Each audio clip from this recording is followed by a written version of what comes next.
ঠিক আছে, সবাই ফোন দেন, সবাই ফোন দেন, মোবাইলে আমরা সব কিছু করে দিচ্ছি, সবাই ফোন দেন। মাথায় মনে একটা মাথা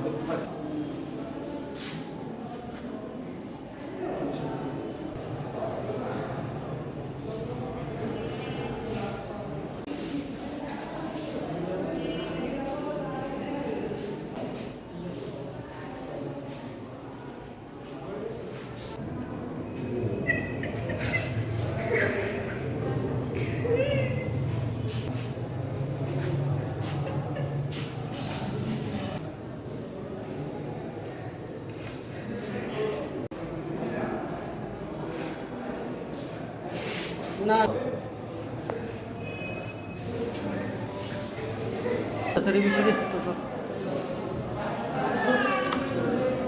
আজকে সঠিক তথ্য লাগবে।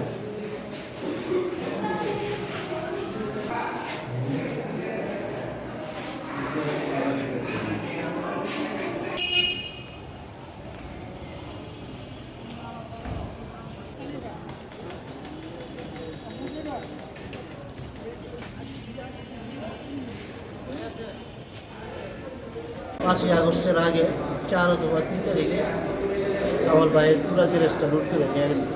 লুট করে নিয়ে যাওয়ার পরে আমরা সিফাত বাহিনী আওয়ামী লীগের সবাই এখন আমরা মামলা করছি। মামলা করার পরে কোনো সুরাহত হয়নি। সিফাত বাহিনী প্রকাশ্যে বন্দরের ভিতরে ত্রাস করতেছে, প্রশাসন নীরব, কিছু বলার, সবাই দেখতেছে শুনতেছে। আজকে যেমন সালেনগরে আমার ভাইরা দেখা পাইয়া অতর্কিত হামলা দিল, ভাইরা হাসপাতাল আনতে আমার ভাইরা। হ্যাঁ, আমি তো এটার বিচার চাই ভাই, যেহেতু আমার ভাইটারে এইভাবে নৃশংসভাবে হত্যা করলো, যে হত্যাকারী সিফাত বাহিনীর বিচার আমি চাই। সিফাত বাহিনী যে কোনো মূল্যে ওর বিচারটা যাতে হয়, অন্তত আমার ভাইয়ের বিচারটা এই আর 5ই আগস্টের আগে গ্যারেজে লুট করে যাওয়ার পরে তারা বুলবুল তাদের নামে করছে।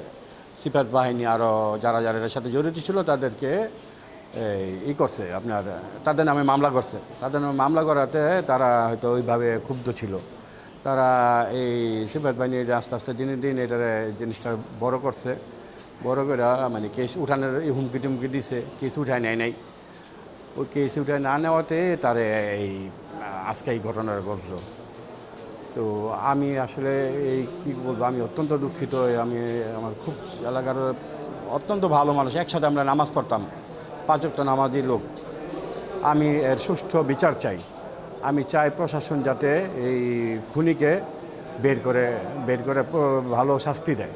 তো এটা যাতে জনগণ বুঝতে পারে যে না, অন্যায় করলে অন্যায়ের শাস্তি পেতে হবে, তাহলে দেখবে অন্যায়ের একটু কমে আসবে।